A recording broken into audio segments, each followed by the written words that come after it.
but wonder where I'm bound, where I'm bound. Can't help but wonder where I'm bound. Welcome everyone to What's the Rush, where we slow things down and we listen for the truths that don't show up in the spotlight.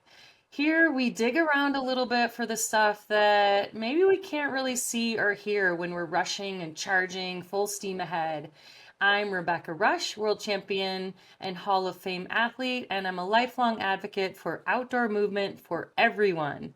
As an elite athlete, I know the value of rest and rejuvenation. It's basically required for any peak performance. So, What's the Rush is just that kind of place where we pause from our hard charging lives to reflect and grow, even when it's a little uncomfortable to slow down for a minute. I'm so glad you're here. You're taking a minute with us. Today's guest is Dr. Jaimie Lusk, and she's someone who operates at the intersection of strength and compassion, which is so rare. Jaimie is a clinical psychologist and nationally recognized expert in trauma, moral injury, and grief. Some big things there. She's also a Marine Corps veteran who served during Operation Iraqi Freedom. She's an endurance athlete, and she's a fierce advocate for healing that happens not just in the mind, but in the body, in nature, and in community. Jaimie's work is grounded in evidence based psychology, but is shaped by lived experience. She understands what it means to carry responsibility, to witness suffering up close, and to keep showing up anyway. She brings people to the ocean, to the trail, to movement and breath because she knows that sometimes the nervous system needs space before words can really land. Our paths crossed years ago in shared landscapes in the jungles of Laos, shared values of service and adventure, and a shared belief that healing is not a solo endeavor.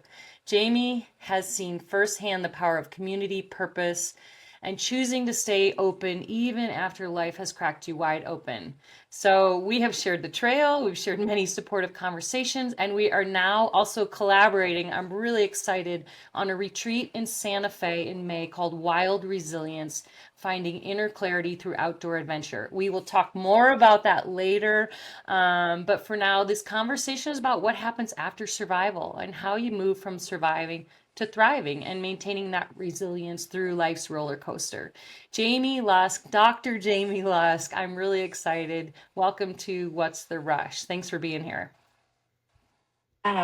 Longtime hero, Rebecca Rusch. It was, I'd read Rush to Glory and I knew about a lot of your accomplishments, but it was really Blood Road where I became your biggest fan.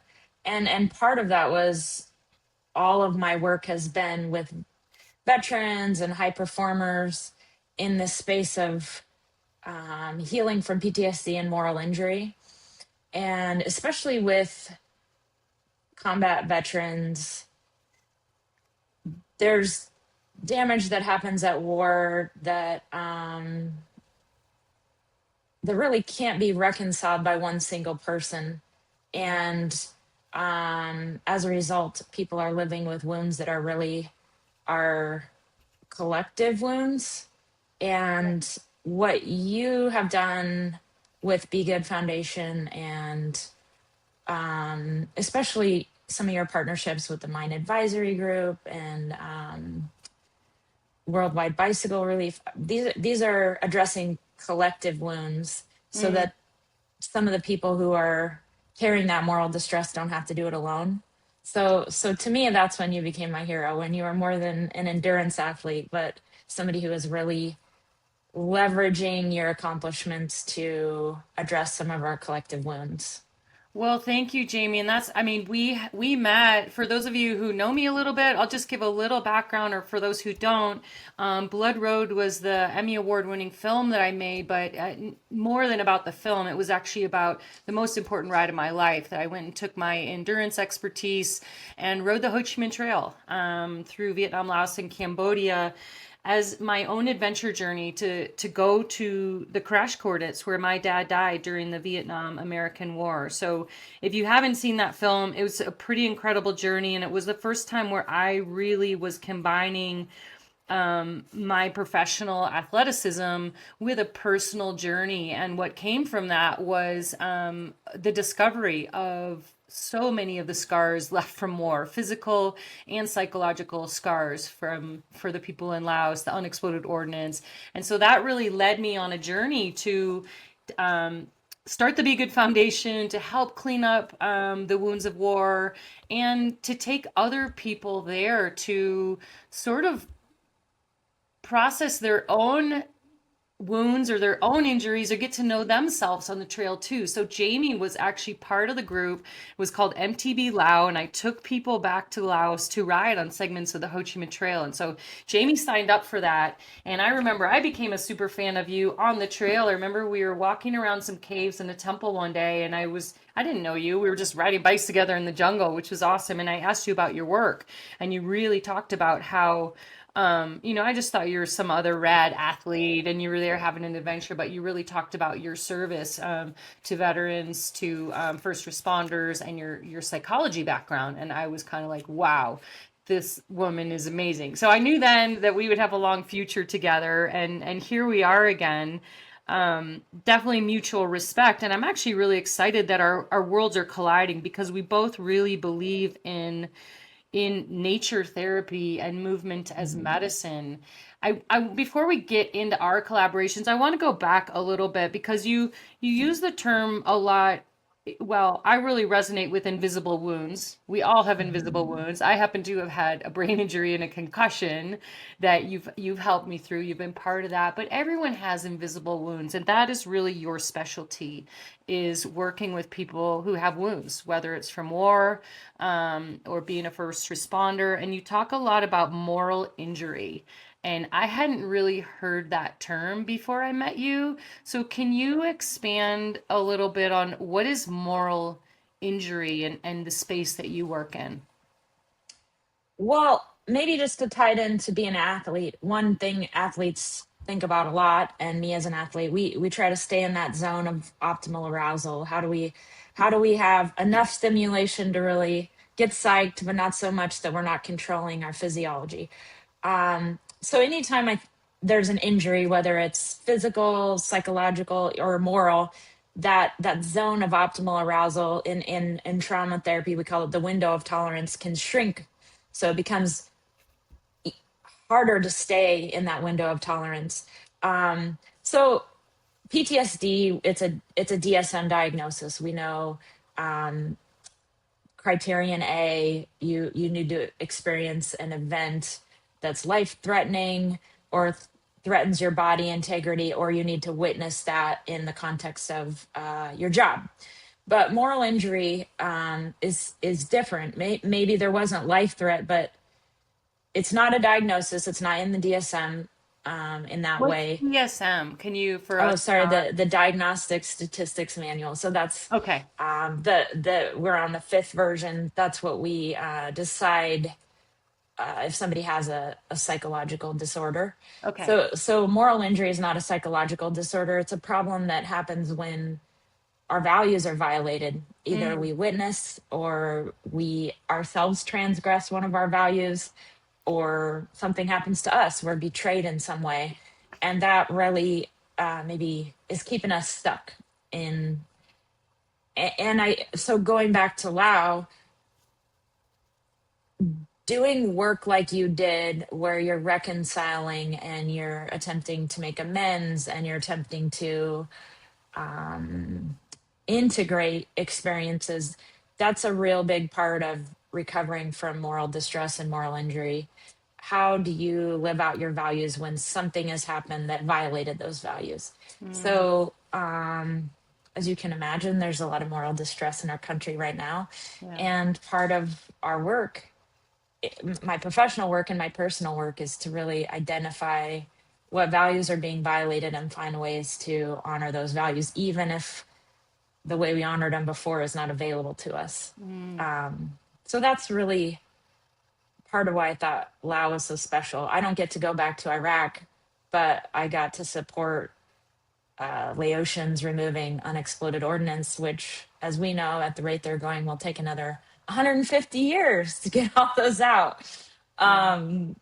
So I don't get to go back to Iraq, but that felt like it was addressing some of my moral distress.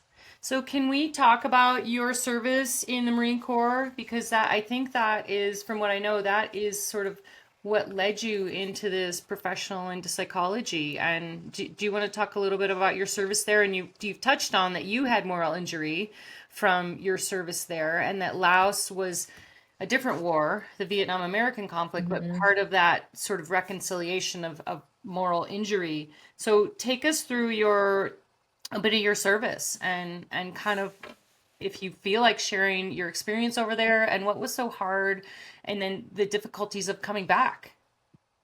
Well, I went to the Naval Academy and graduated in May 2001. So I wasn't planning on the war on terror immediately following my graduation.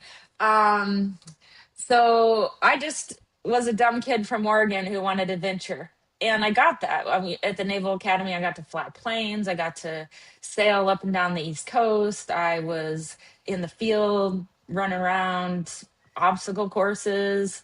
I got to race bikes. That's when I first raced bikes. I raced bikes at the Naval Academy and then in the Marine Corps.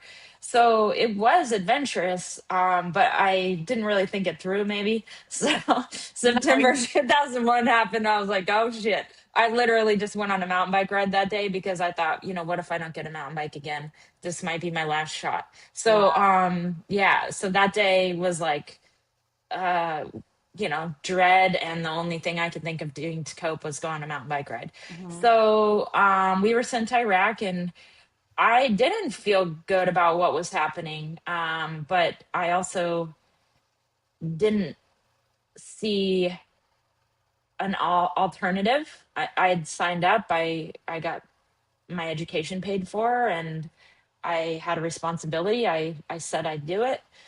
I remember my best friend from high school was at the time getting a theology degree at Duke and was studying under this famous pacifist and Right. was sending me pacifism articles. And I'm like, I can't integrate this right now. I am Right. literally at war, girl. Stop sending me this stuff. So, but it was hard. I really felt a lot of conflict. And as a result, I don't think I was a great leader for my Marines. I lacked clarity and conviction that they needed at times. Mhm. So it was hard. Mhm. Um, I remember asking some of my Marines, well, what should we do here? And they're just like, Miss, just tell us. Tell us what to do. It's your job to tell us. And I just recognized, well, I don't know exactly what to do right now. So so I really didn't thrive in that circumstance. There were times later that I found my niche. I got to be a staff officer and plan trainings, and that felt like limited enough to where I could stay focused and on point.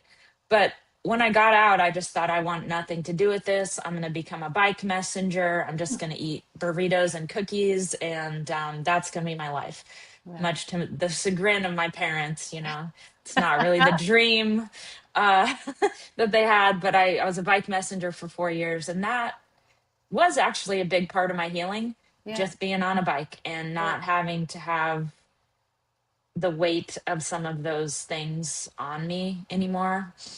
You know, That's when it yeah, makes me sorry. think of you're good, but it makes me think of like periodization as an athlete. Like we're both athletes, and it's so easy Hmm. for me to draw line. I do believe that sports is like our greatest playing field, our greatest arena to practice for life. And so I Hmm. bring in kind of these, it's because it's what I know, but it reminds me of, periodization is a concept in sport where like you can go roll hard, do a bunch of hard intervals, really peak your fitness, but then you need to take a big old break to let Hmm. that absorb in, and then you come back up again and you can be in then a real intense high stress situation again. It sounds like after being at war and being sort of morally conflicted, which I know my Hmm. dad was too during the Vietnam Hmm. American conflict. He wrote letters home, and I know many, service members are conflicted. And so being in that situation where you just did have to come take a break and go ride a bike as Hmm. a bike messenger so that there was physical demand on you,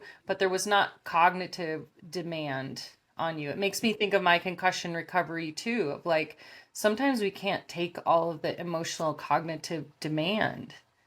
And Yeah. often people retreat like you did to bike messengering, but they never they don't do the periodization where they come back up to be Hmm.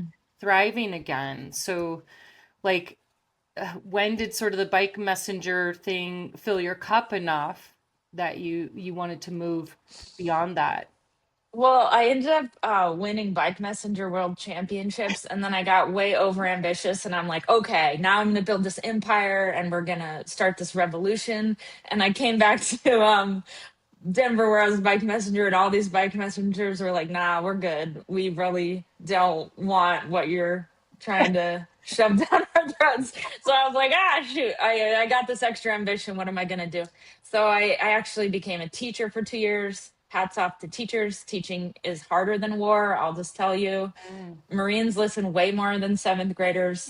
Um, it's really hard. So I was like, that's not quite it. And then that's when I went back to school, first to seminary, but I realized that wasn't quite it. And then I ended up in a psychology degree where I really just thrived, like found my niche and really realized I love learning this stuff. And, um, just being able to, one thing, I've listened to all your podcasts, and this idea of now you're adventuring within, I really feel like that's my job. Anyone in front of me, we get to go on an expedition, and Mhm. it's an internal expedition, and Mm. it's fun when somebody's ready to do the work. It's like, let's go together. I'll be here with you. I'll take these evidence-based tools and my experience of being along for the journey with other people, and Yeah. your own terrain. So let's do this. And it's really cool to be able to sort of be comrades on the journey with somebody who's ready to do it. That's such a cool way of looking at psychology. I mean, therapy. I'm all for therapy. I think it's amazing for everyone who, and I will say, we're all, we all have trauma. We all have issues, and I wish people didn't wait till they were really, far gone, hitting rock bottom to find therapy. I think that's shifting a little. But again, if Hmm. we go to the sports analogy of thinking of it as like you do weights every week, you go train every week to keep your cardiovascular strong, to keep your muscles strong, to prevent injury. So it's like, how come we don't look at therapy as preventative medicine, as a way to get to know ourselves? Like, I love your example of you're kind of an adventure teammate for somebody who wants to explore within, but yet I don't think the general population looks at therapy as this like exploration.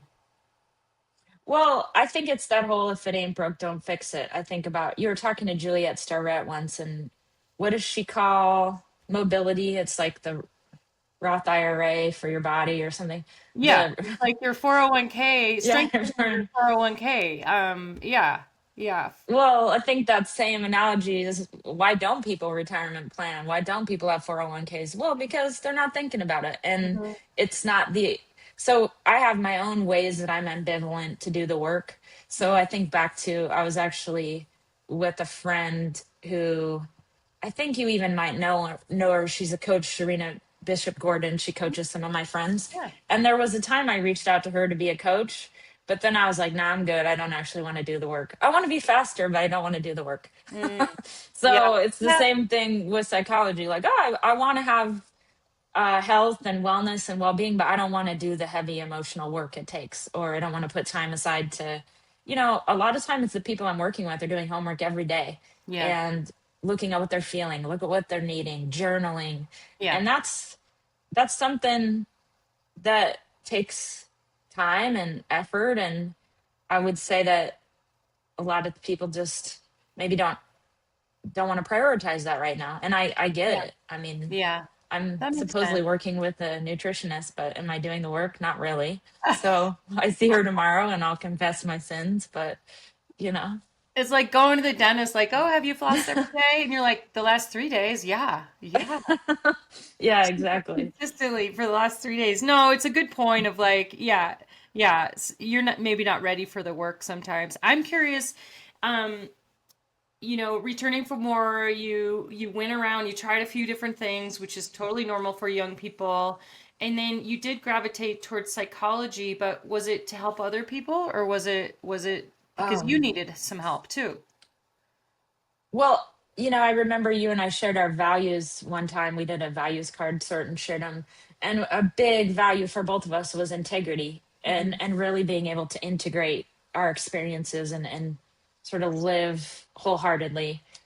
So certainly I had a lot to integrate. Um, and so definitely for me at first it was is really like an inner um, exploration. Did you go to But the VA? Like, did you go to the VA for help? I did. And what I realized is I kind of loved it there. So I thought after war, these aren't my people. But just like any sort of subculture in the Marine Corps, there's a strong in group and there's a strong out group. And you really need to play the part to stay in the in group. So maybe I didn't recognize while I was in the Marine Corps that we were wrestling with some of the same things. But Mm. at the VA, veterans are able to more fully what's the word I'm looking for? Dismantle or um, disintegrate. That's not really the word I'm looking for, but they're able to really unpack everything and be more authentic about the things that hurt them and that they were scared about, that they were mad about, that they felt guilty about. So I really got to see, wow, I have a lot more in common with these people than I thought. And certainly women in the military Mhm. have some common struggles. Well, there's a lot of sexual assault for men and women in the military, as well as just a real devaluing. So that was important to me to be able to see, okay, I wasn't alone in a lot of these experiences, Mhm. and that was really the birthplace of compassion. And so you're right that first I came in maybe looking at what I needed, but then realized, well, I think I could really serve Yeah. in this way in this population, and that's been the case. I mean, I'm sure not everyone who's worked with me feels that way, but I know for a lot of people we've really looked at some hard stuff and done some cool work. I think your point of, when you're on you're at war, you're on the battlefield, you're in that arena. There's not a safe place, or it's maybe not the space to really open up and be vulnerable because you've got a Hmm. real serious job to do. And I have Hmm. experience in the fire service as well. When you're on the fire ground, you're just getting the job done. And then Hmm. hopefully afterwards you have after action review, there's a debrief, or for the VA there was a space that's created for people who have come home and do need support. And so, I think there's this juxtaposition of that high performing or high stakes people. They've got to always be that armor, that hardcore. And it came for me as well. If you win and you're on the podium, that's always your persona, and that you're a single personality. Whereas Hmm. really we're complex people, and having space for, just like I said in the intro, having space for rest and recovery, so that then you Hmm. can go back to the fire ground, the battleground, whatever it is, or your high stakes job, or your parenting, super stressful parenting job. That Hmm. making those spaces that you can float between, so that you're not either entirely broken and always in that place, and you're not sort of always high functioning redlining, you Hmm. can't operate in either place without the other, I guess. Do you want to reflect on that a little bit, of how to help people move, like, between these spaces? Because there's no shame in needing rest and recovery and support, and it's Well, also really I great to think, perform well, but they yeah, have I to think be what together. you've unpeeled a lot on your podcast is there's a certain person you have to be at the start line, right? It's Right. the same thing we're talking about. Um, you're showing resilience, you're showing sort of tough mindedness, you're impenetrable, you're ready to go. You're not showing any of your vulnerabilities, you're not showing any of your fears. Um, and a lot of people on your podcast have reflected that when they're really checking in with themselves, they might need something different than what they think a professional athlete needs or what they think their Mhm. role entails. So I guess I've been thinking about how easy for myself it is to not hear that inner knower, not hear that intuition, not hear, okay, this is what I need right now, even though the script says this Mhm. other thing. Mhm. So if I am regularly making time to pause and practice some quiet, then I'm this one person on the planet that's this unique recipe that's going to have to do things a little different than everyone else. So I don't know. I guess I'm not exactly speaking to what you're speaking to, but I think about even going back to Blood Road. That's a Red Bull movie unlike any other Red Bull movie. So you really had to be listening to an internal knower to create it, because it's like, well, Red Bull movies are a certain thing. They're not this soulful journey through the Ho Chi Minh Trail finding your dad, you know? So you really had to be listening to like something inside to create something so unique. And I think that's what can get lost along the way is we are trying to fill a role, I Mm. guess. Mm. Yeah, it's a good point. We do often, me included, and that's a good example because I was so clear on my mission on that ride is that I am going to ride this whole trail with Huen, with my husband, with whoever's here. You can make a movie if you want, but I am riding this trail and I'm going to that crash site and I'm spending a month in the jungle.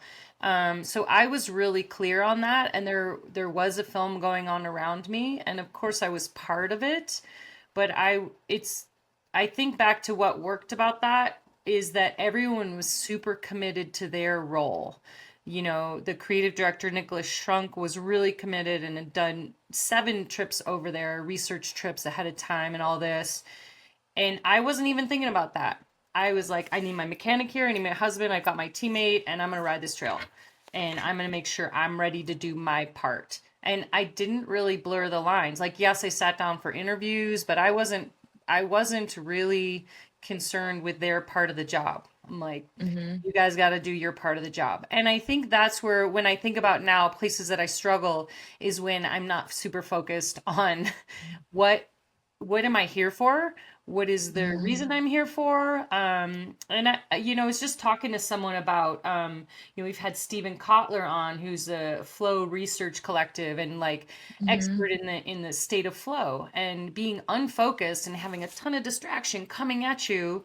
That's a great way to never get into flow, is to have Mm-hmm. too many things buzzing around in our head. And I really realized that with concussion recovery, when my brain was injured, is I couldn't take all the input of Mm-hmm. computers and demands and this and that. And actually I just talked to a doctor, a vision therapist, about how our brains can't process all of that, but yet in the modern world we're putting all of that on ourselves. So Mm-hmm. that's a long way of saying your point about Blood Road was really magical because I was really clear on my role, the film crew was really clear on their role, but we were all super committed to it. And there was one time in the sort of beginning of the trail where we were really felt like we weren't on the same team. And what I did there, and maybe you can tell me if this is psychology based, but I sat everyone down. I didn't know what to do. I wasn't necessarily the leader.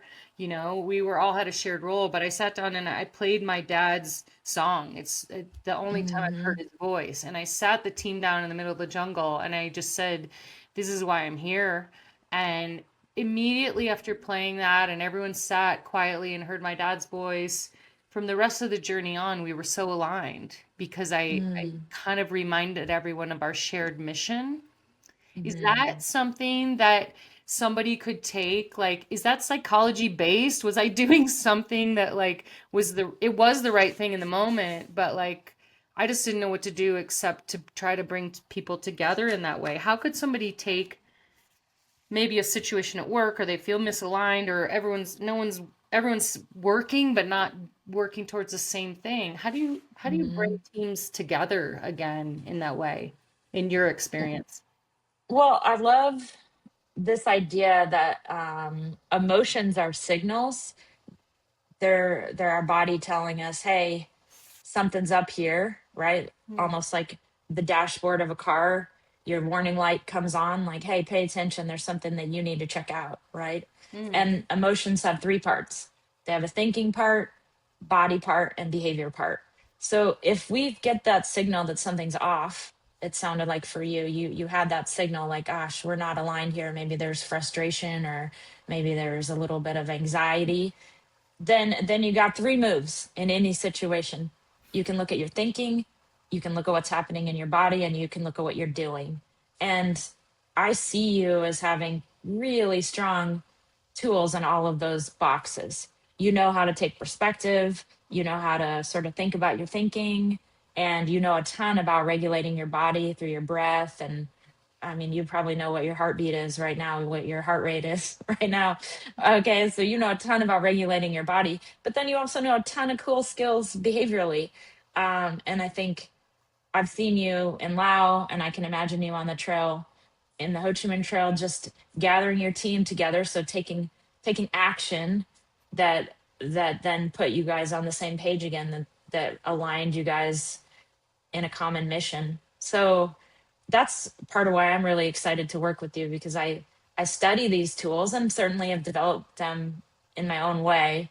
But you've, over a course of a lifetime, been in really extreme situations where you've had to keep expanding your tool set, whether it's in way colder temperatures than I'd ever want to be in for days and days and days without sleep and food, eating butter, or, sticks of butter. I don't know what you're eating up there, but, or just, days of no sleep trying to regulate the emotions of your adventure racing team, or now this film crew in the middle of Lao.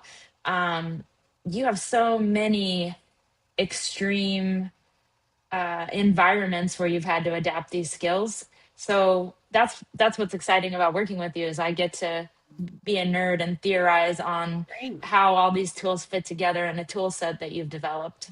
Well, this is really cool too, because one, I want to really highlight that our own emotions are like our own little dashboard telling us like, Bink, you need an oil change soon, or you need some rest soon, or oh, you Mhm. need this or whatever. Like, I really love that analogy. I love analogies. They're super fun because I think it helps people normalize like, oh, my fuel's a little low.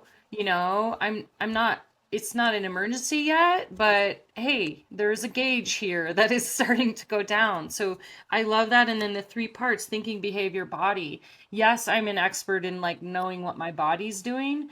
And what's been really cool, sort of in the past, I don't know, since Blood Road, about the past 10 years, is my interest in psychology and like putting the clinical, or putting the like research based stuff to what I've been doing. And so, yeah, I am versed in the body, but not as much, in definitely not in your kind of work. But that's what's so cool about all of us. Like, psychology is all of us have a brain, all of us have a psyche, but Mhm. understanding it just makes it, going back to the beginning of the conversation, we don't have to wait until we're at rock bottom to recognize some of those gauges are getting a little low, or Mhm. maybe one of them's redlining and Mhm. another on the other end of the scale. So if we think about emotions and the gauges, is it like, I mean, emotions aren't bad things. There's joy, that's an Mhm. emotion that's been really low for me on my gauge since Mhm. concussion recovery. Is like, how do I find joy in my sport again? That was my job. And so that was one that was low, was like my joy Mhm. gauge. And Mhm. and finding friends and community and doing different things has kind of ramped that back up again, which is great. I want to talk to you a little bit about, because I mean, obviously you've studied clinical psychology, you work in that field, but you also bring people in. Basically, you call it wild therapy, and you're kind of on the cutting edge of that with some of your surf immersion camps. Why do Hmm. you combine psychology and the outdoors? What's going on there? Well, you just spoke to, pleasant emotions as being a signal that we're meeting some needs. So if you think about our brains, we got our little primitive brain stem that's basically preoccupied with safety. How do I get safe? And then you got your limbic system, the emotional sort of middle part of our brain that's it's preoccupied with uh, finding ways to have good things happen and bad things go away. So pleasure, pain principle. And then our prefrontal cortex is really about, well, connection. So safety, Mm, joy, connection. If you had to summarize the needs that we're trying to meet out in the world, safety, joy, connection. mhm. And um, I got to help people meet those. That's part of my job. And what I think is so cool about getting out in nature is we have this more than human world to partner with to meet our needs. It's not only humans that can meet our needs, it's not only me that can meet my needs. I can I had this really sexy tree at my old house. It was just this huge 400-year-old oak tree that just looked like a beautiful, perfect broccoli that was twice as big as my house. That tree met some of my needs for safety, for joy, for connection. And that's available maybe sometimes even more than humans in our life. Mm. So how do we partner with nature to meet some of those needs? So that's really why I love getting people out in nature, because then I don't have to do all the heavy lifting. I Mm. don't have to meet all their needs. I can help them resource some of their needs in nature, and we can Yeah. partner with that other than human world. Well, and then you give them the tools that maybe they can't meet you or they can't afford to keep going to therapy or whatever. Someone can't Hmm. always go hug the tree in their backyard, the broccoli Hmm. tree. A I'm beautiful curious tree. about, I love how you talked about the three parts of the brain, and when you're talking, you was like back, middle, front. The back is safety, the limbic system, joy is the middle, connections, the front. In super basic terms, Yeah, super basic. yeah, sorry for the doctors out there. But this is important. I really think psychology is for everyone. Hmm. And I love the way that you explain it. Can somebody say they feel unsafe, in Hmm. their world? And I'm thinking of my own concussion recovery that was so Absolutely. hard. Can can somebody access the middle or work on the middle and the front parts, joy and connection, if they don't feel safe? Or do they need to go in order? Or can you move sort of through all of those at the same time? That's a great point. So when we think about where does the dashboard start malfunctioning, I've had plenty of cars where the warning lights came on when there wasn't something wrong with the engine. But God forbid if I just leave the warning light on, because I've had two engines blow up because I was just like, this thing's broken. Well, it was broken and my engine still blew up. So stop it. You still got to look. But when you're thinking about PTSD, TBI, chronic pain, it's like the signals malfunctioning. For instance, after your TBI, everything felt unsafe, right? So you still got to peek underneath the engine, even if the signal's malfunctioning. And then, however, you can take in the incremental bits of safety. For instance, it's rare that there's no safety in your environment. So this is where mindfulness really matters. Your body's sending that danger signal, but in your environment there's something that could be safe.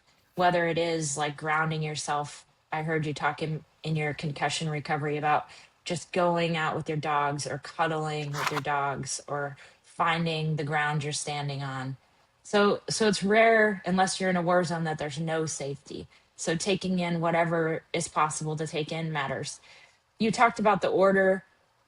I'm in Maslow's hierarchy of needs. There's a lot of sort of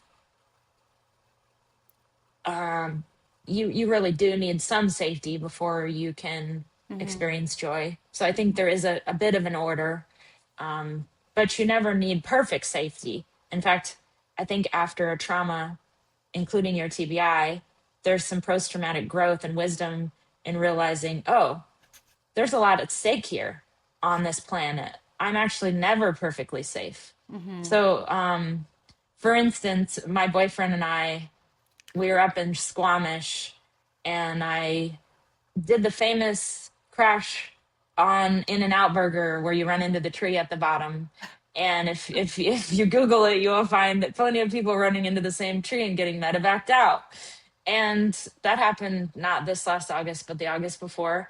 And I've had some chronic pain as a result. And what I realized is, whoa, some of the things that I've been calling courage is really just lack of awareness. I really just didn't take in data about how dangerous that trail could be.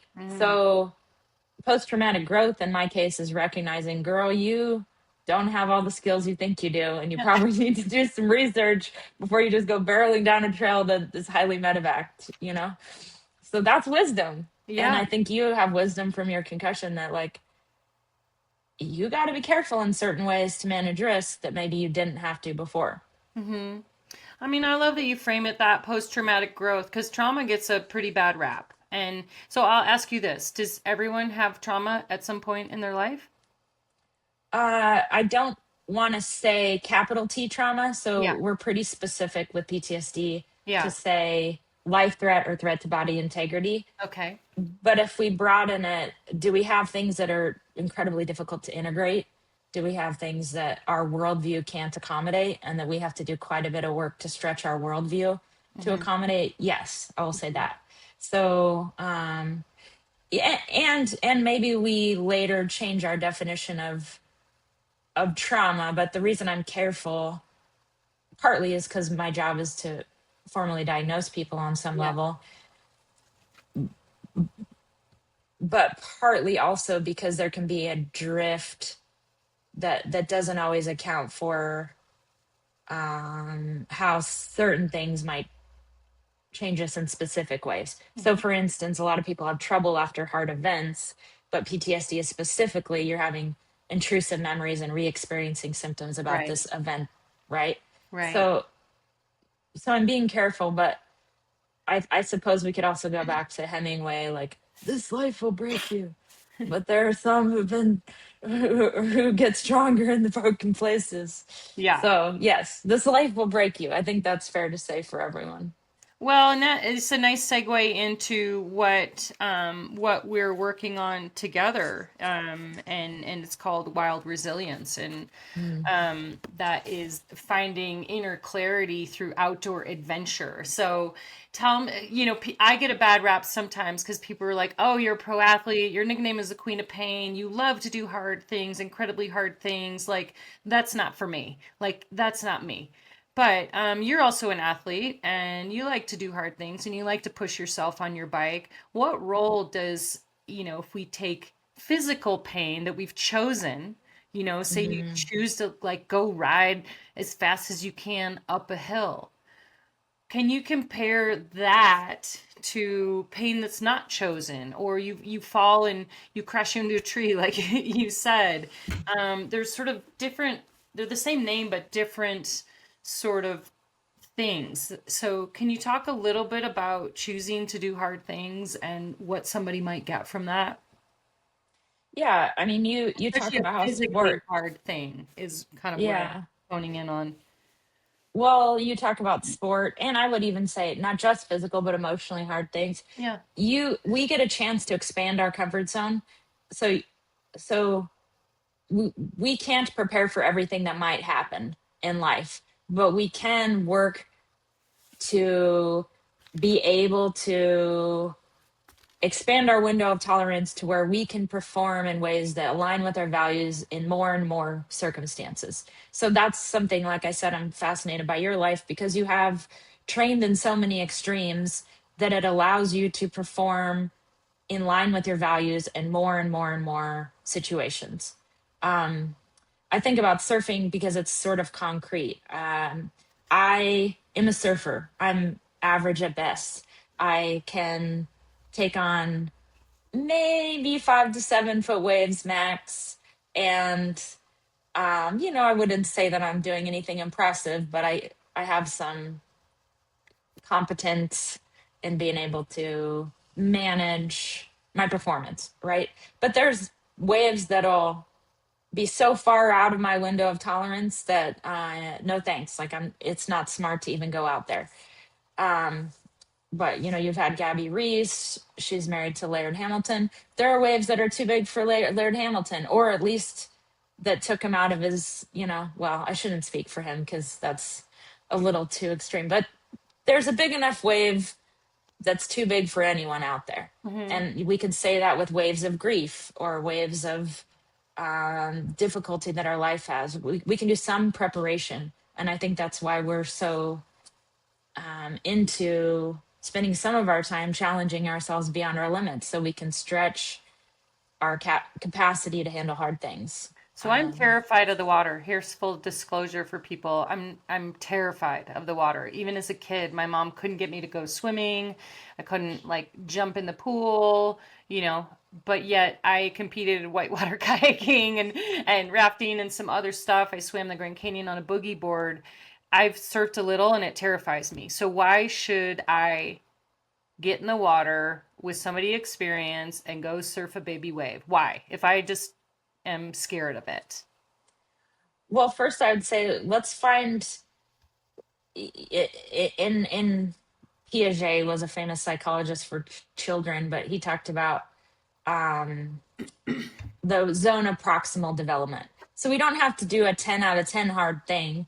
Let's try a 5 out of 10 hard thing. So first of all, we'd want to engineer your experience to where it was a little scary, but not so scary that it was hard to stay in your body and you're dissociating or you're having panic attacks. So however we engineer that, maybe with enough help in the water, the waves are gentle, you feel resourced enough, we've prepped you enough, and then you get out there and do something that's 5 out of 10 hard, and you have a win. And the win doesn't have to be you surf the wave perfectly, but you rode out that wave of fear and you started to have fun and you started to experience a little awe and joy. And I've seen this tons of times in the water with veterans where they were afraid, but they actually found that they weren't so much in danger and they were able to manage the risks. So that fear and danger decoupled.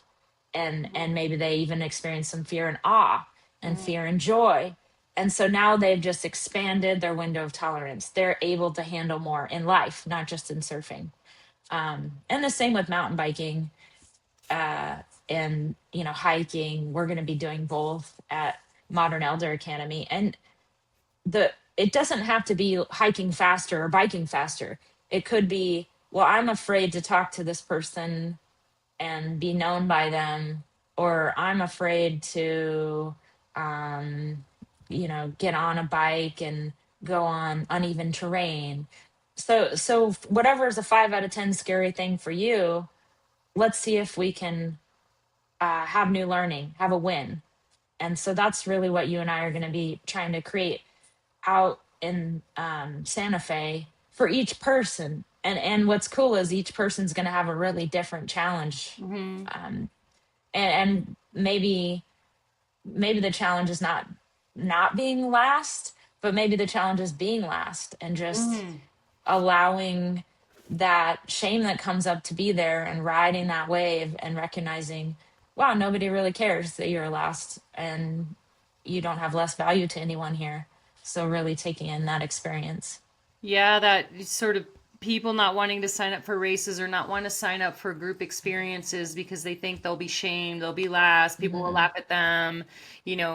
Rebecca's Private Idaho, like we celebrate the last person. And what I always say to people is like, if you're last, you're actually giving a gift to the second to the last person because they're happy that they're not last. And but it just like normalizes it. Like, yeah, we're like whatever your fear is, whether you won't be first to the top of the mountain or whether can you make it to the top of the mountain or can you show up with these strangers or people you don't know and feel safe.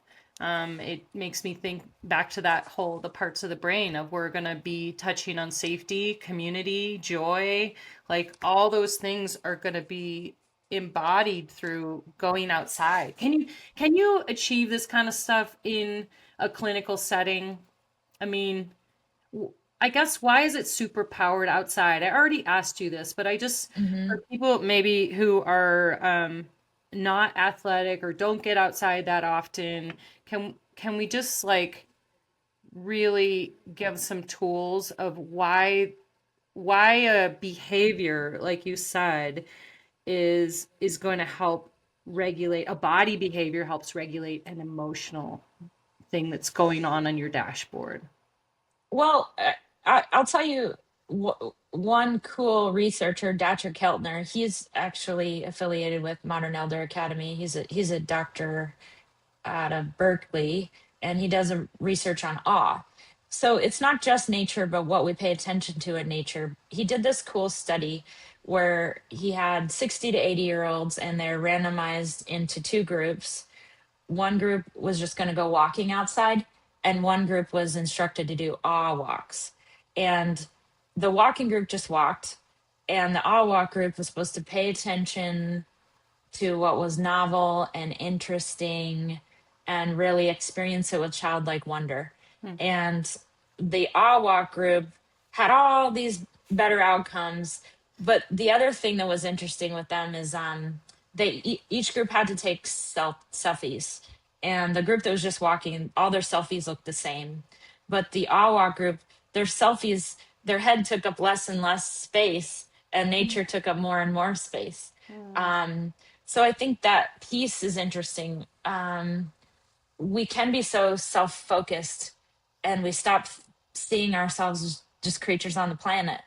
And when you're outside, you have this constant reminder, if you're paying attention, that we're just creatures on a planet, and there's a whole world supporting us in ways that we don't always appreciate.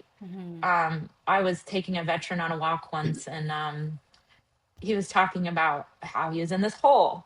And then we came across this hole, and we looked in the hole, and then a squirrel just jumped out. So I was like, wow, what to do with that, given our conversation just now? Yeah. This, like, life was in the hole, and it wasn't just any old hole. It was a hole with some real vitality in it. Yeah. So how could we look at this hole he was in a different way? Yeah. So I think nature's always doing that to us. I love when those kind of signals, they pop out at you, and you're like, when you know, it's like, to your point with the awe walks, what you notice versus are we turned really inward and we're just noticing my back hurts, my leg hurts, this hurts, I'm not happy, versus looking, taking the blinders off a little bit. This kind of goes to, you've talked a lot about how healing and general just psychological and emotional health is not a solo journey. It's definitely community based. Why is that? Well, we're creatures, and we're in an ecosystem. We aren't meant to.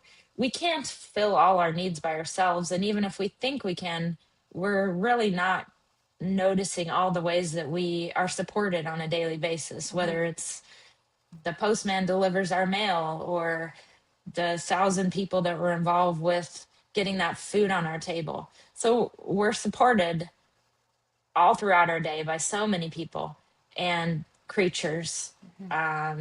And so to not notice that is to really maybe believe a lie that we're really on our own.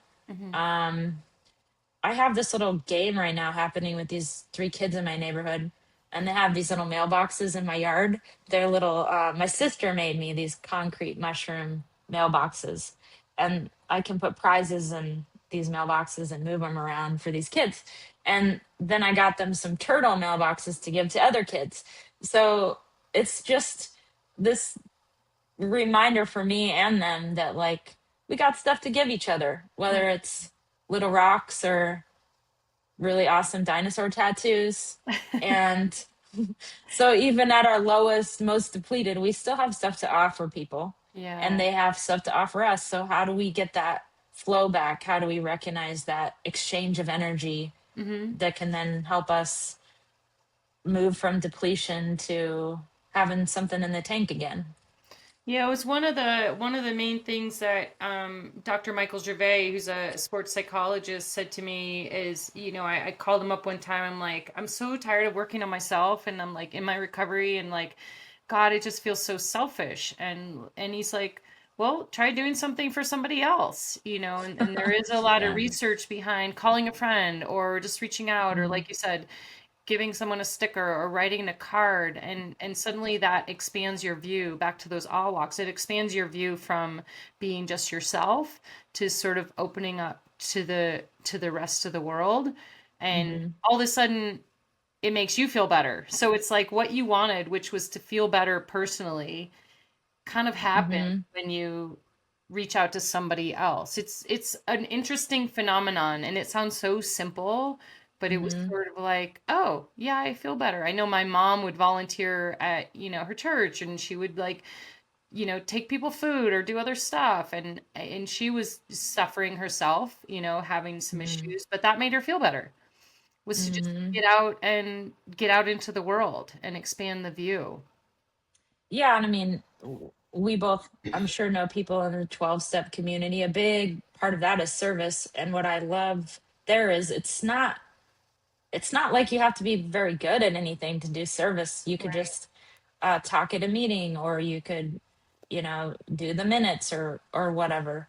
Um, just can you show up? Can you show up in this ecosystem? How do we serve I mean, you live a life of service in your work. I'm also trying to expand and get more people outside to play, and that's part of the Hmm. retreat we're doing. But how do we serve ourselves and others? I mean, sometimes it's easier to volunteer or do something for somebody else, but yet we won't look at the Hmm. dashboard. We see the dashboard of ourselves of like we're redlining in certain areas or really low in other areas, Hmm. and yet we choose not to serve ourselves. Do you have any like Yeah. ways, or and people can come to the retreat and we can go through a lot of this, but do you have any Hmm. takeaways of like not being selfish, but how do you take care of that dashboard in that car to keep running so that you can help serve other people? It's sort of like I see a lot of high performers, especially who are very giving, and probably you are like this too, very giving to other people. But how do you serve yourself and pay attention to that dashboard? Well, I mean, when you first said that, I was thinking of how people can lack compassion for themselves. I Mhm. really love Kristen Neff is a famous researcher in compassion, and she talks about self-compassion breaks. So first, you got to notice you're in pain. So you actually have to pay attention to that dashboard, and then the next step is you got to join humanity in that pain. So the two sort of um, I think what's the word? The two problem areas there is people go into self pity.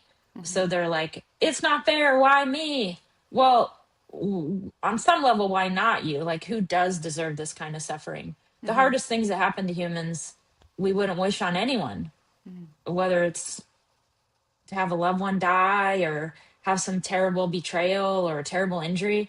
Who deserves that? Right? And so coming back into compassion is, can I join my fellow sufferers? Can I recognize, like, Mhm. oh, I'm not alone. There's these other people who are suffering. And then a similar trap is shame. I deserve this. I did something wrong. I alone deserve this suffering. Mhm. I am a bad person. That's why this happened to me. Well, no, it just happened to you. A Mhm. lot of times, stuff just happens to people. Yeah. So, again, joining your fellow humans in that suffering and then doing what you can to relieve it. So, can we fix all the suffering? No, we cannot. But we don't have to be totally resigned either. So, what do we have available to us in any given moment to relieve a little bit of the suffering? Yeah. So, I think maybe that's the biggest barrier that I see with people I work with is not offering themselves the compassion to say, hey, this is human suffering and I'm going to do what I can to relieve it. Mhm. And it sounds like it takes other people to sort of get you out of that. Either somebody like you is a clinical psychologist who can sort of explain. Like for me, sometimes intellectually, I like to understand why something is happening, like what you're Hmm. saying. But then you've also got to just like go out and go on a hike with people, or just go, sometimes not Hmm. sit in therapy and talk about it, but just a therapeutic tool, a healing tool is to go on a walk with your neighbor, that Mhm. is, Mhm. they're both they're both tools to use, but Mhm. they all almost always involve another human being. I think this is something I've worked really hard at, is that I've been an independent business owner, independent kid. My mom worked, my dad wasn't around when we were young. Like, my sister and I were really taught to be very independent. So Mhm. actually, when things are hard, opening up and being like, "Hey, I need some help. Will you guys help me?" Mhm. Like, this has been Mhm. very much a learning experience for me in my business and my personal life, to be like, Mhm. because I've been trained my whole life, the tools I had to use were to do it yourself because no one else was really coming. And that was just Mhm. situational, you know? Mhm. But that's what I've had to unlearn quite a Mhm. lot, is that we are we are like communal beings, as as you said. Mhm. It's so hard to ask for help when you need it. Yeah, I can relate to what you're saying for sure. I think sometimes it can come from stuff like your podcast. Like there's a lot of common themes of people on your podcast, and I would say one that's influenced me is as a midlife, I'm 46, recognizing that, oh, there's a pivot that does happen in midlife, and you do have to have a different approach and a different skill set than you Yeah. did when you're younger. I'm thinking of that, just the ways that your system stops responding in some of the ways it did before. Um, and so for me, hearing those stories of these people, it also normalizes what I'm going through. Yeah. It's not fair, why me? And I must have done something wrong. No, this is sometimes how it is in midlife. This is what people are struggling with. And there's a midlife pivot that involves finding clarity in a different way and using your tools in a different way. So I'm not some freak of nature. This is how it is. Right. Right. So that, I think that's another tool is just hearing stories. We are creatures that need stories. We need to hear each other's stories. Yeah, and finding out you're not alone and then gathering together. I think it's so important in our world of technology and Zoom calls and, less and less human interaction. The one thing that AI can't replace is us gathering in community. Hmm. And Hmm. I'm so excited for May in Santa Fe, and I know I'm going to keep pumping this up, but this is Hmm. the kind of work that Jaimie and I really want to do together, is get people outside, Hmm. wild resilience and outdoor adventure to find inner clarity, which is so powerful. And, as we close up, what are you most excited about with our retreat coming up? Well, I get to see you in person. I'm here with you on a Exactly. video, and you can get some things from that. But again, we're talking about getting in nature and being around these wild creatures like Rebecca and Jaimie and all our guests. I want to be around those wild creatures and feel what it's like to be with them. And that's something that can't happen in a Zoom situation. Yeah, So exactly. also just that area.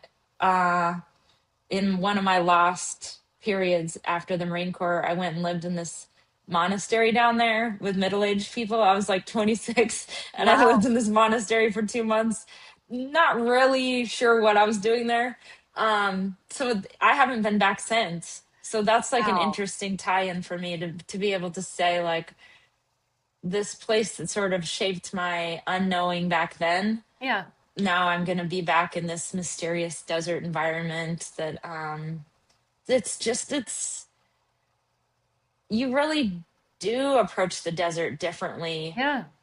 where it's like has all these hidden treasures that you have to sort of hunt for.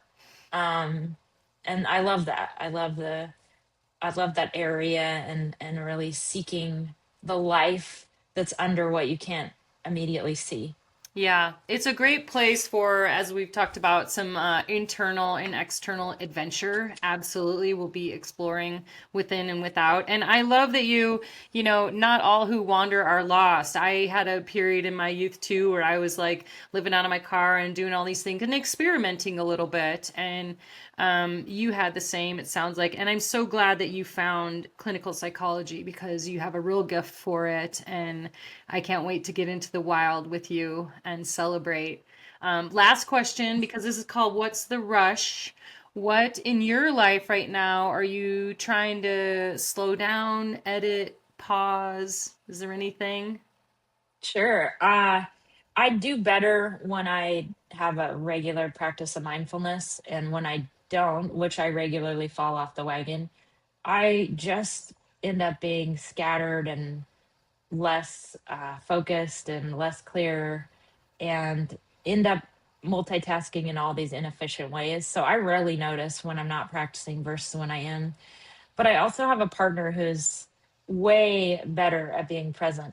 So it's not something I've ever signed up for, but he'll make me stay in bed cuddling, and we won't get started on rides till like 11 a.m. or something. And then we usually end up riding in the dark because we're dumb and forget lights. But I think that it's shaped me in a really awesome way. He's really helped me to maybe be less task oriented and be more random and wandery. Yeah. Like, yeah, so I'm really lucky to have that accountability. I love Kind of, that. You're taking time to snuggle in the morning and then maybe you end up in the dark in the evening, but it was worth it because you uh-huh. took that time to be present. That's really cool. Mhm. Dr. Jaimie Lusk, I will see you in May. Thank you for Yay! joining me on What's the Rush? And to all of you, hopefully we'll see you in May too. Hey, it's a long and dusty road and a hot and heavy load. Folks I meet ain't always kind. Some are bad, some are good, some have done the best they could. Some have tried to ease my troubling mind. And I can't help but wonder where I'm bound, where I'm bound. Can't help but wonder where I'm bound.